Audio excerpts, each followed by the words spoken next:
राधे राधे। अगर 2 मिनट आप खर्च करेंगे तो मकर संक्रांति की एक सटीक जानकारी आपको दे दें।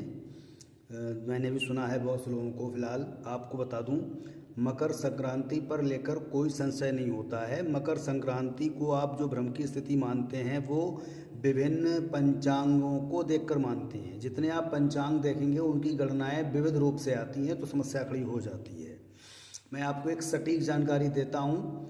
दरअसल मकर संक्रांति भगवान सूर्य को समर्पित होती है और इस दिन सूर्य क्या करते हैं, धनु राशि से निकलकर मकर राशि में प्रवेश करते हैं। मकर संक्रांति को मनाया ही तभी जाता है जब भगवान सूर्य देव का गोचर होता है। ध्यान से सुनिएगा, सभी समस्याएं खत्म। जिस दिन सूर्य देव का मकर राशि में गोचर होता है उसी दिन मकर संक्रांति मनाई जाती है। और इस बार ये गोचर जो आपका है वो 14 जनवरी 2026 दिन गुरुवार को है। अब मैं आपको कुछ पंचांग की गणनाओं को बता दूं। दरअसल ऐसे पंचांग हैं जिनकी गणनाएं आपस में मैच नहीं करती हैं, तो कुछ गणनाएं आपको बताऊं। कुछ पंचांग की गणनाएं हैं जो आपको बता रही हैं कि आपका जो 14 तारीख को एकादशी के साथ मकर संक्रांति आई है, ये पुण्यकाल इसका दोपहर के बाद 3:04 से 5:57 तक है। महापुण्यकाल 3:04 से 3:28 तक है।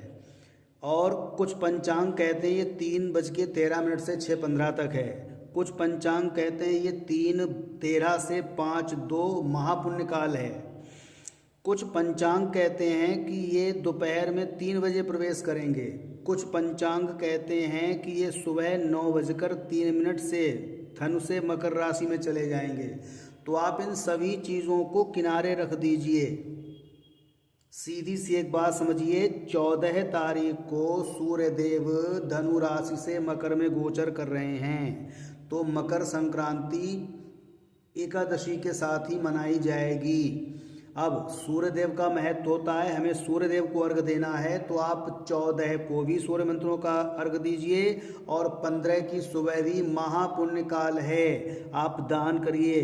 तो 14 को अगर आप दान करेंगे तो दोपहर के बाद 3:13 से 5:02 तक दान करिए। लेकिन ध्यान रखिए उस दिन तिल है, गुड़ है, वस्त्र है, दान करेंगे। और 15 तारीख की सुबह नहाने के बाद, स्नान के बाद दान करेंगे खिचड़ी का। एकादशी में अन्न का दान नहीं होता। बात सही हो तो शेयर कर दीजिए, लाइक करिए, सब्सक्राइब करिए। बिल्कुल बाकी क्षार की। राधे राधे।